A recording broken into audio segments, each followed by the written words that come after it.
আসসালামু আলাইকুম রহমতুল্লাহি ওবরকাতুহ। সম্মানিত দর্শক, বাংলাদেশের পরবর্তী রাষ্ট্রপতি কে হচ্ছেন? তিনি কি ডক্টর মোহাম্মদ ইউনূস, নাকি তারেক রহমান সাহেবের পত্নী জুবাইদা রহমান, নাকি বর্তমান যে শাহাবুদ্দিন চুপ্পু রয়েছেন তিনি তার মেয়াদ পূর্ণ করবেন, সেই সুযোগ বিএনপি তাকে দেবে? কি হতে যাচ্ছে রাষ্ট্রপতিকে কেন্দ্র করে? কারণ হলো, যেভাবে জুলাই সনদ হয়েছে, যেভাবে আন্দোলন হয়েছে, যেভাবে নির্বাচন হয়েছে, যেভাবে নির্বাচনে ইঞ্জিনিয়ারিংয়ের কথা বলা হচ্ছে, যেভাবে সমঝোতার নির্বাচন হয়েছে, সমঝোতার ফলাফল হয়েছে, এই কথাগুলো এখন এনসিপির নেতারা, জামাতের নেতারা প্রকাশ্যে বলছে।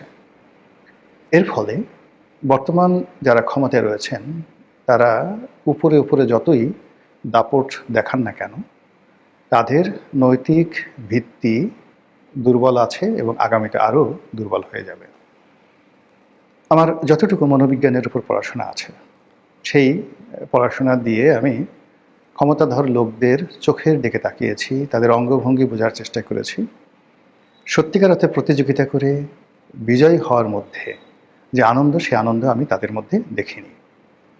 দ্বিতীয় যে সমস্যা, সেটা হলো তাদের হাঁটা চলার মধ্যে যে ধরনের একটি কনফিডেন্স থাকা দরকার, সেগুলো হচ্ছে না। সব জায়গাতে কেমন যেন অভিনয় অভিনয় মনে হচ্ছে। কারণটা কি? কারণটা হলো, শেখ হাসিনার পতনের ২৪ ঘন্টা আগেও এখন যারা ক্ষমতাধর তারা এবং গত ১৭ মাসে যারা ক্ষমতাধর ছিলেন তারা কল্পনাও করেননি শেখ হাসিনার এমন চলে একটি পরিবর্তন আসতে পারে, পতন আসতে পারে। বাংলাদেশে ক্ষমতার জন্য তাদের জন্য একটা দ্বার উন্মুক্ত হতে পারে। ফলে কি হলো, গত ১৭ মাসে যারা ক্ষমতায় ছিলেন তারা ভাবতেই পারেননি যে তারা কি স্বপ্ন দেখছে না বাস্তব। তারা কি সত্যিকার অর্থেই দেশের কর্ণধার, নাকি ঘুমিয়ে আছেন? আবার যেভাবে ঝড়ের গতিতে হাদির হত্যাকাণ্ডের পরে যে ঘটনাগুলো ঘটল, একের পর এক ম্যাজিক্যাল ঘটনা। তারেক রহমান সাহেব আসলেন, তারপর ইলেকশন হলো, ইলেকশন পর তারেক রহমান সাহেব শপথ নিলেন। এখন যা কিছু হচ্ছে এটা এখনো পর্যন্ত বিএনপি আত্মস্থ করতে পারেনি। তাদের কাছে মনে হচ্ছে তারা স্বপ্নের ঘুরে আছেন, স্বপ্ন দেখছেন। এই স্বপ্ন কতদিন থাকে এবং এই স্বপ্ন কতটা বাস্তবায়ন করা যায়, এটি প্রশ্ন সাপেক্ষ।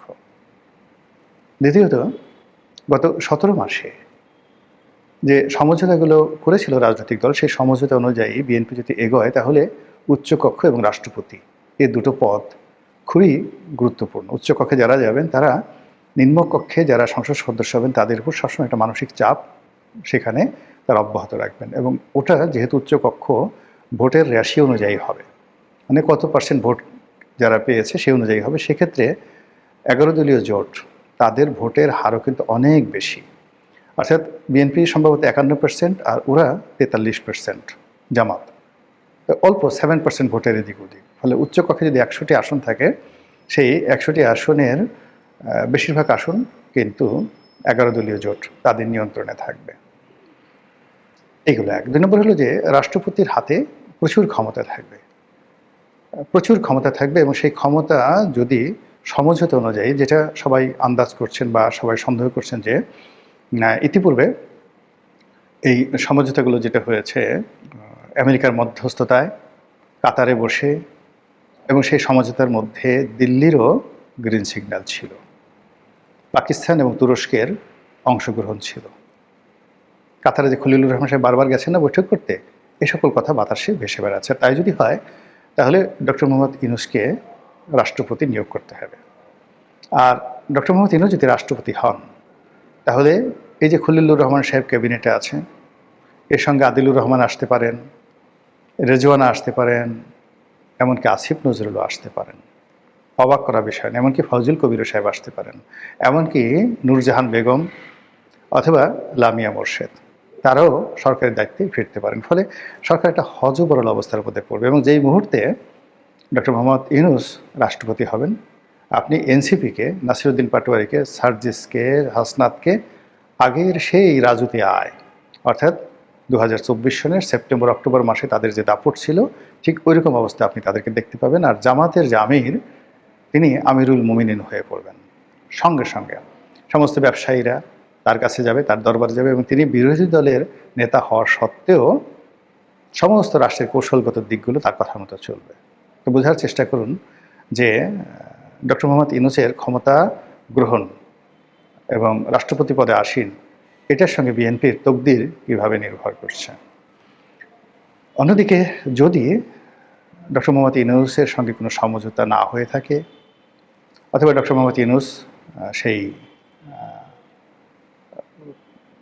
রাষ্ট্রপতি না হন, বিএনপি তার পছন্দের মানুষকে রাষ্ট্রপতি পদে নিয়োগ দেয়, সেক্ষেত্রে বিএনপিকে নাজেহাল করার জন্য এই যে জামাতের যত গুপ্ত সংগঠন রয়েছে, জামাতের যত গুপ্ত কলাকৌশল রয়েছে, বোঝার চেষ্টা করেন গত 17 মাসে জামাত হয়তো তার যে গুপ্ত কৌশল বা গুপ্ত যে চেহারাগুলো, সেটার খুব অল্প অংশ তারা উন্মোচন করেছে।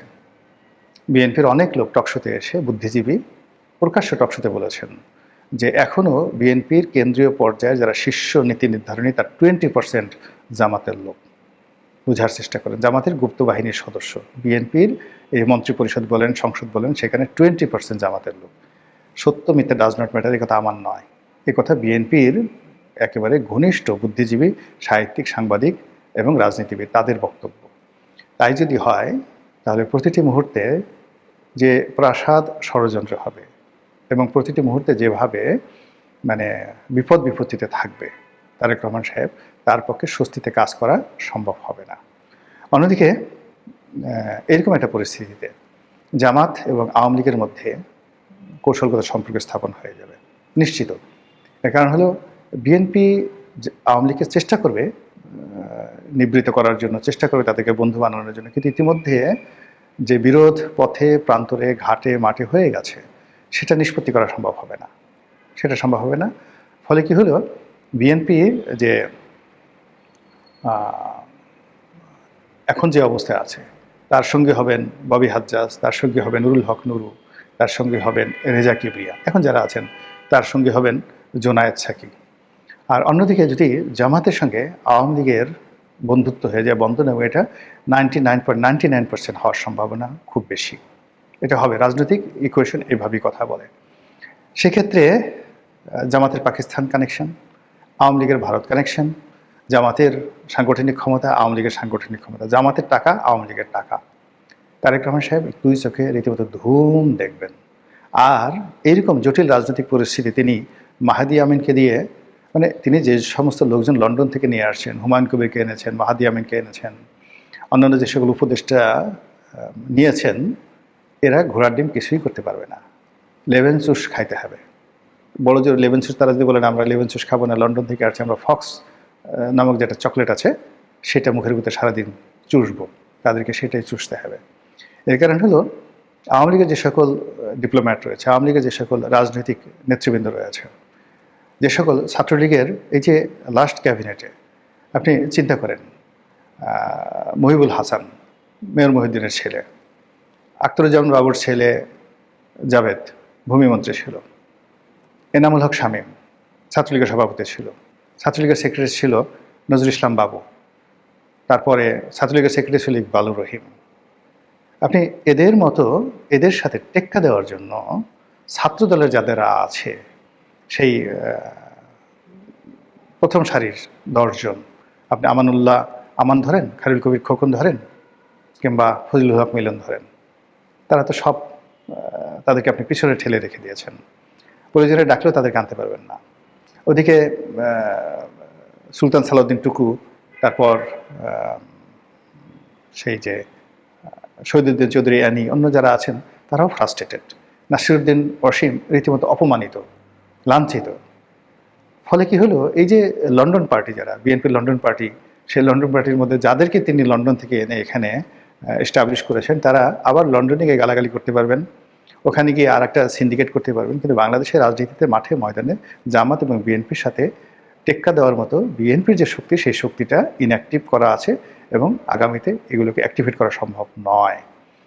ফলে কি হলো কি, যে এই যে রাজনীতিতে সামনে রাষ্ট্রপতি নির্বাচনকে কেন্দ্র করে যে জটিল এবং কুটিল অবস্থা তৈরি হচ্ছে, এটি রাজপথের যে কোনো আন্দোলনের চাইতে, যে কোনো বিষয়ের চাইতে গুরুত্বপূর্ণ। ফলে এখানে বিএনপিকে 100 বার চিন্তা করতে হবে।